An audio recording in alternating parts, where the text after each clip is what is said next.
This is your preview to the top secret designs that I did for Brad. I have to respect that he wants to keep it a secret because he's very excited about being able to release this to the community. But let me explain my thinking and rationale behind the design choices that I've made. So first of all, you'll notice that I've repurposed the logo that we came up with for our group. I think it has more impact power. I just removed the hog from the middle. I've offered him the choice of retaining his existing logo, but actually this has got far more visual impact. You'll notice that the colours, once you begin to open the app, are absolutely maximum. My aim here is to go with maximum visual contrast, maximum impact, and really make it stand out from everything else that's out there, not just in the rideables community, but just in terms of apps. Personally, I'm very inspired by the posters of a famous artist called Anthony Burrell. I'm happy to show you at some point, but they're very big, bold prints that use primary colours and high contrast.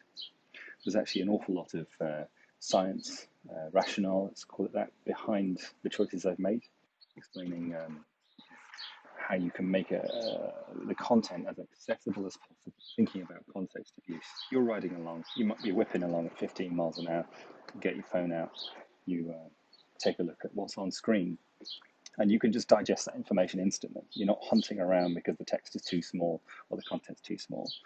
It's also very cleverly visually chunked. I'll use that word, chunked, visual grouping, so that there's a very clear hierarchy of information presented on screen. Makes it very easy to navigate across a range of, let's say, abilities to process content, process information, bearing in mind how people's brains are wired and stuff like that. Right, let me show you through the rest of these screens. This is the splash screen, so when you tap on the icon, it's going to open up. Just briefly show this, fade out to black, just to show you the disclaimer that he wants to put there. I've copywritten these, but they will need to be revise prior to launch. And then you'll see the prompt saying we're about to ask for Bluetooth. That's just good practice. You can see we're introducing the very bright colors. This is just an example of a system dialog.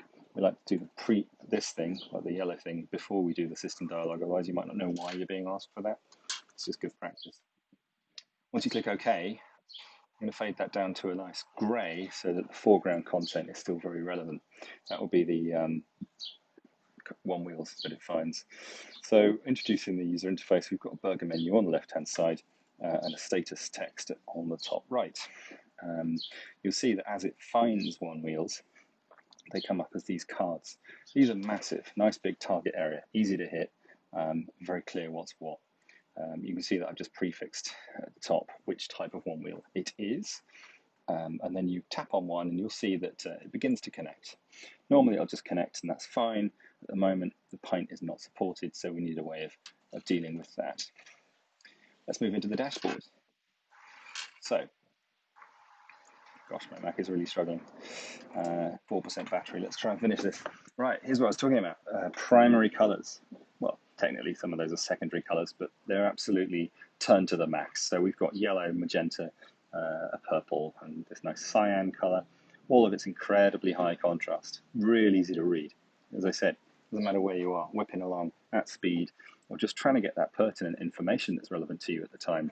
Here it is, front and center, really clear, really obvious.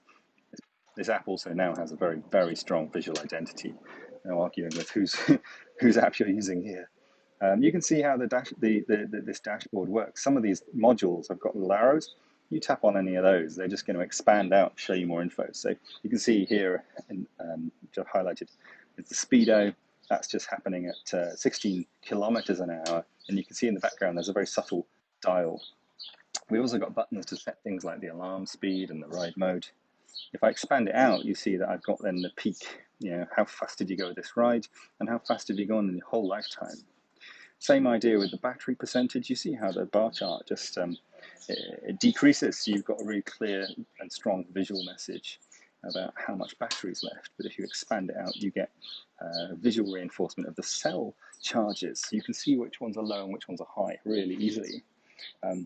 talking about the hierarchy of information. You see the smaller text. It's not intended that you be reading that while riding. You read that when you pause and you're investigating what's going on. But at the very least, you can see at a glance from the bar charts how much power have I got left, and if I expand it out, which cells are weak, which ones are not. If you open that out and you just see a nice clean block of colour, you know everything's okay. If you see it patchy like it is here, then you know maybe the cells need a bit of a balance.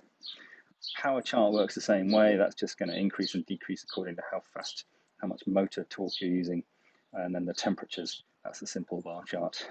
Once you set an alarm, by the way, if you go over it, it's going to make a noise. It's also going to change the background to red so you know what's going on. Finally, we've got these other modules just for board angle. So the main one is the overall front to back. We've got roll and yaw. That'll give you real-time information. And then the footpad sensors will just light up according to which side you're standing on. And we've got that in dark mode as well. Everyone loves a bit of dark mode. God, my Mac is really struggling, 1%, oh shit. As you can see, dark mode, same idea, all very good. I'm gonna go even faster now. Then we've just got some hygiene stuff. So what does the menu look like in light and in dark? We've got the ability to set an alarm. I did a pretty version of that. And ride mode fuser, there's versions for each app. And I'm gonna end that there.